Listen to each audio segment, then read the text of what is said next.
낙태죄 관련 정부 입법안이 나오자마자 논의가 급물살을 타고 있습니다. 그 현황 알아봅니다. 일하는 목회자들이 처한 현실과 고민은 무엇인지 전합니다. 미전도 종족 전도란 지상 과업을 수행하기 위한 세계교회 지도자 미전도 종족 개척 선교대회가 한국에서 열렸습니다.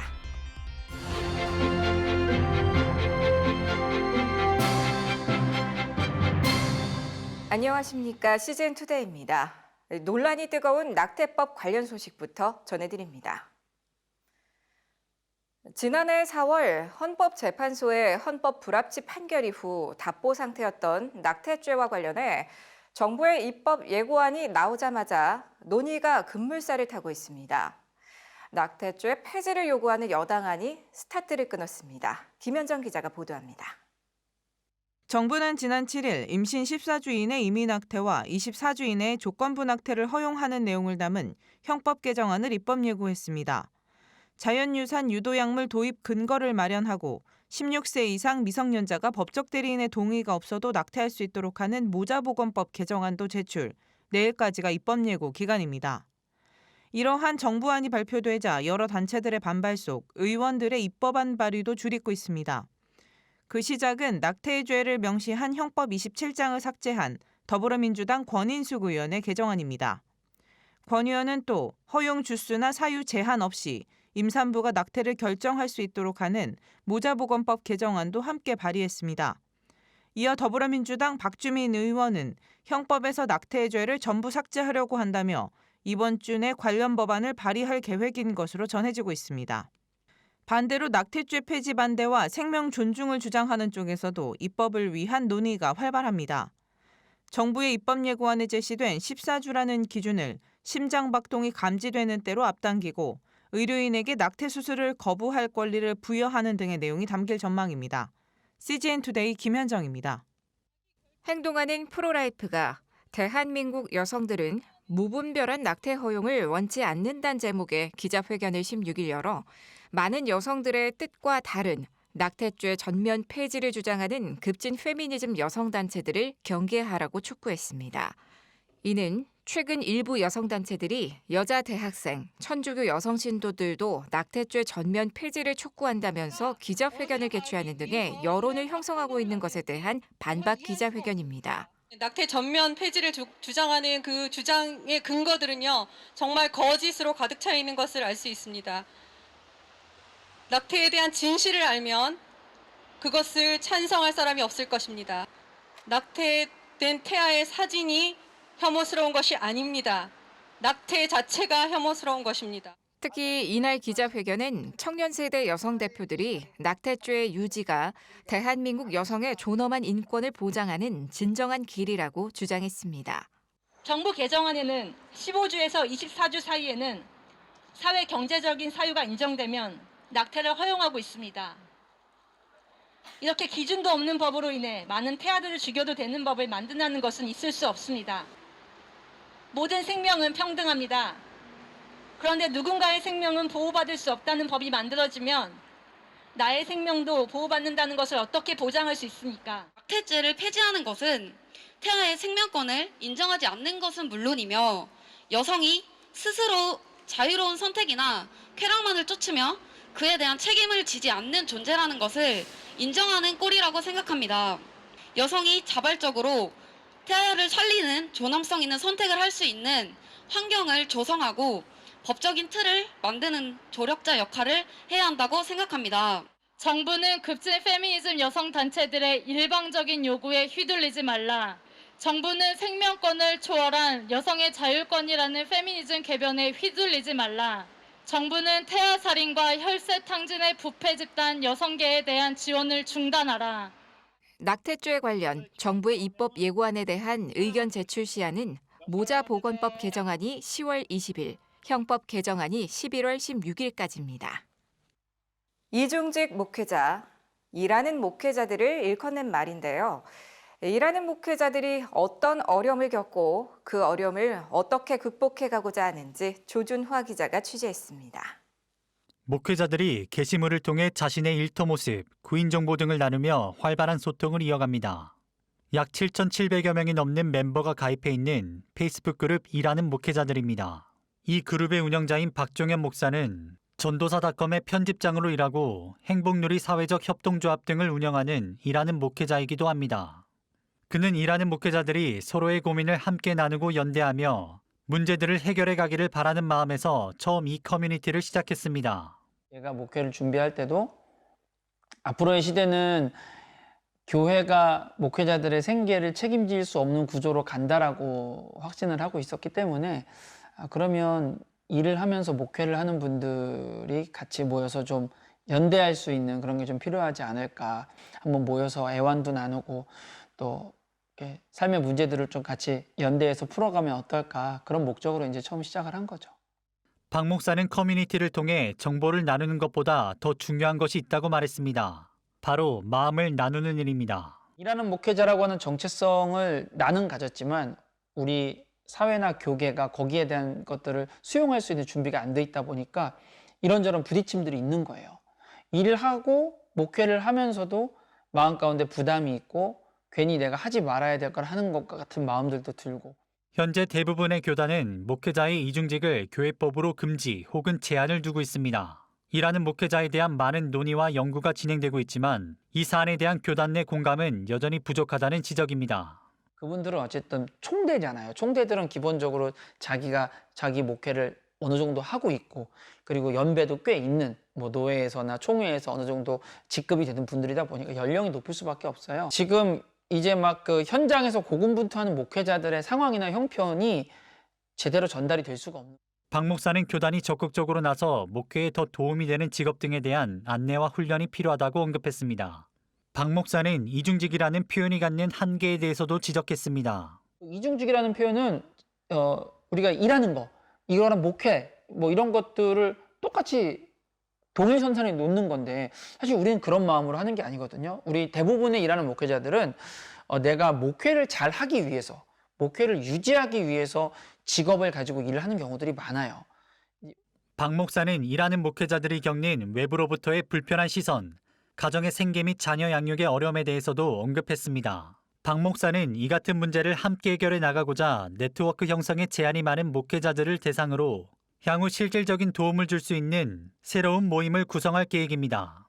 교계에서는 조금 활동을 많이 하고 잘 알려져 있는 분들은 네트워크가 좋으니까 어떤 일을 할 때 비용을 줄인다거나 더 좋은 선택을 할 수 있는 기회들이 많이 주어져요. 근데 교단이 작거나 아니면 그런 교제의 폭이 넓지 않은 분들은 상대적으로 그런 기회들이 많이 줄어드는 거죠. 박 목사는 이러한 커뮤니티 활동이 좋은 모델과 사례들을 공유해 일하는 목회자들에게 앞으로 많은 도움이 되길 기대한다고 전했습니다. CGN 투데이 주준화입니다. 코로나로 인해 선교의 문이 막혔다고 우려하는 이때 전 세계 인구의 40%에 달하는 미전도 종족에게 복음을 전하기 위한 돌파구 전략을 논의하는 자리가 마련됐습니다. 2020 세계 교회 지도자 미전도 종족 개척 선교대회가 지난주 온라인을 통해 진행됐습니다. 김현정 기자가 보도합니다. 2020 세계교회 지도자 미전도 종족 개척 선교대회가 14일부터 16일 인천 필그림 선교교회에서 온라인으로 진행됐습니다. 미전도 종족 선교운동인 남은 과업 성취운동, 영어로 피니싱 더 태스크, 일명 FTT와 세계협력선교회 주최로 열린 이번 대회는 미개척 종족을 위한 선교 전략을 논의하기 위해 마련됐습니다. 국내에서만 2천여 명, 인도, 미얀마 등지까지 6천 명이 넘는 교회 지도자들이 함께 모였습니다. How do we quicken the pace? Instead of just waiting around in limbo and hoping that this pandemic will be over, we have to worship and fellowship and disciple and minister and evangelize in season and out of season. And what does God care about most? Well, look at the cross. He wants his lost children found. FTT에 따르면 현재 복음화율 0.1% 미만인 미전도 종족은 5천 개에 달하며 총 인구 숫자로는 19억 명입니다. 이번 대회에서는 미전도 종족 개척 선교를 위한 개교회들과 성도들의 주도적인 참여를 강조했습니다. 이 선교사와 선교단체가 주도하는 거 아니었어요. 근데 그렇게 해서는 지금 나와 있는 그 미개척 종족 혹은 뭐 비개척 종족들이 개척이 될 수 없대. 이제는 그런 방식으로 안 되고 반드시 교회가 주도해야 됩니다. 그건 뭐 주도권을 얘기하는 것이 아니라 모든 사람이 다 교회에서 제자가 되고 선교사가 되고 그 다음에 이제 특별하게 장기 선교사가 필요하죠. 그 사람들은 소위 우리가 얘기하는 스트래티지 코오디네이터라고 그래요. 이를 위해 세계에서 통용 가능한 개교회의 표본이 필요하다는 목소리도 제기됐습니다.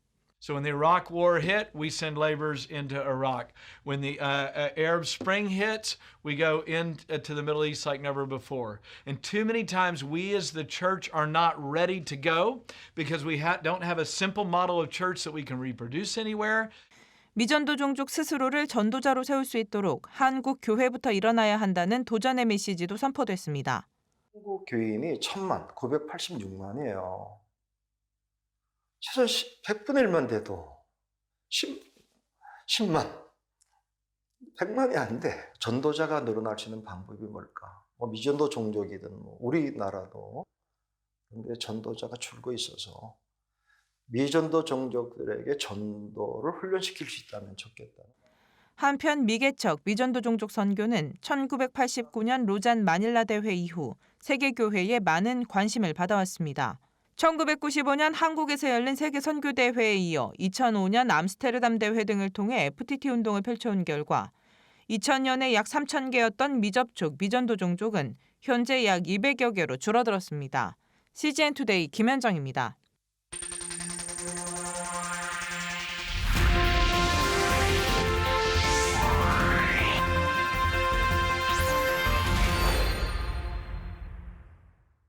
이란의 유세프 나다르카니 목사가 가정교회 활동과 기독교 시온주의를 조장했다는 이유로 이란 당국에 의해 고발돼 6년형을 선고받고 복역 중입니다. 나다르카니 목사가 신앙 때문에 구금된 건 이번이 두 번째입니다. 그는 지난 2010년에 배교죄로 사형을 선고받았습니다. 이에 당시 국제적인 구명운동이 일어나기도 했는데요. 나다르카니 목사는 기독교 신앙을 포기하면 살려주겠다는 회유를 수차례 받았지만 모두 거절했습니다. 이후 배교 혐의에 대해 무죄가 인정됐지만 무슬림 전도 혐의가 유죄로 인정돼 복역했습니다. 미국 국제종교자유위원회 네이딘 맨자 부회장이 자세한 소식 전해드립니다. 먼저 그가 체포된 상황에 대해 설명했습니다. So Pastor Youssef Nadarkhani is a prisoner of conscience that I've adopted as a commissioner on the U.S. Commission on International Religious Freedom. Just over 2 years ago in July of 2018, armed men came to Iranian Pastor Nadarkhani's home in the middle of the night, beat him, tasered his 14-year-old son, and then hauled him off to jail where he remains today. He's currently in one of the most notorious prisons in the world, the Evin prison in Tehran, simply for following his faith. So he's been arrested and tried on charges of promoting Zionist Christianity and acting against national security, really for being a pastor of a church. That he was convicted, although he's been appealing that since 2016. So he is a pastor of a home church of about 400 people.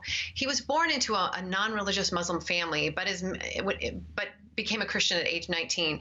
As in most countries in the Middle East, or all really, you're not allowed to change your religion if you're a Muslim. But most aren't quite as severe as Iran, where the punishment is extremely severe. And he was actually earlier sentenced to death in 2010, and then because of the outcry against that sentence, he had ended up being released for time served in 2012. So the Iranian government has gone after him quite a bit simply because of his faith. 이어서 나다르카니 목사의 건강 상태를 전했습니다. Well, in September, he went on a hunger strike after the government denied both of his sons, Daniel and Yoel, permission to advance their education because they had opted out of a Muslim religion classes, which you can do according to their constitution, but of course it came at a cost.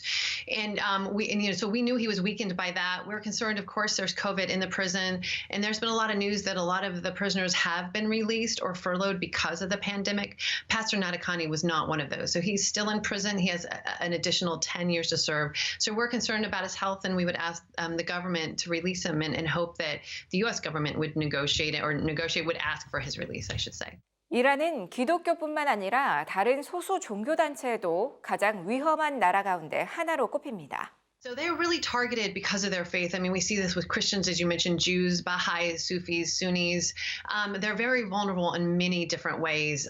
The government uses a lot of different laws to go after them. So they go after people of faith, and then they use religion laws to go after other people as well in order, to really target everyone who really isn't a Shia Muslim. And for that reason, the U.S. Commission on International Religious Freedom has recommended that Iran be a country of particular concern since 2002.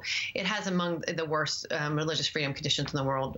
Systematic, ongoing, and egregious violations. Those are the three words that you really have to meet to be a country of particular concern. 마지막으로 네이딘 맨자 부회장은 이란에서 종교적인 변화가 일어나고 있다고 전했습니다. Right, and we're seeing that in places like Saudi Arabia as well, where when people are forced to follow a faith, you'll see the population not embrace it as holistic, and when it's not a choice they got to make.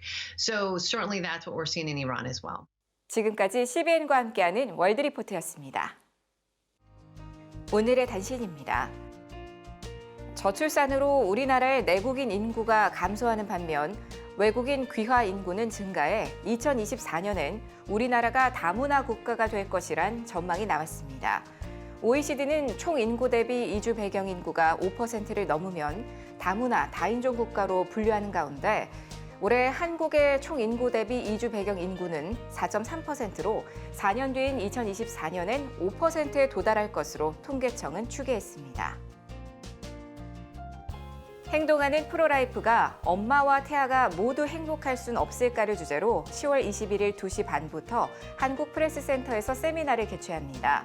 개정 논의로 뜨거운 감자인 낙태죄 관련 형법 및 모자 보건법 개정안의 문제점과 대안을 제시하기 위한 자리입니다. 스위스 출신의 여성 선교사 베아트리스 스토클리가 약 한 달 전 아프리카 말리에서 이슬람 극단주의자들에게 살해당해 순교했다고 한국 오픈도어가 최근 밝혔습니다. 베아트리스 선교사 사망 소식은 지난 8일 석방된 다른 4명의 인질들의 증언으로 알려졌으며 그녀는 지난 2012년에도 이슬람 급진주의자들에 납치됐다가 풀려 스위스로 돌아갔으나 다시 말리로 돌아와 사역한 것으로 알려졌습니다. 기독교 영화의 최고 걸작 가운데 하나로 꼽히는 불의 전차가 오는 10월 29일 재개봉합니다. 영화는 영국 상류층 사이에 만연한 유대인 차별에 맞서는 해럴드와 종교적 신념을 걸고 승리를 위해 노력하는 에릭이 펼치는 인생을 건 레이스에 대한 내용으로 아카데미와 칸 영화제 등 각종 영화제를 석권한 바 있습니다. 세상이 멈춰도 복음은 멈출 수 없습니다. CGN투데이는 더 넓게, 더 지혜롭게 세상에 바로 서고자 하는 그리스도인들을 위한 눈이 되겠습니다. 시청해주셔서 고맙습니다.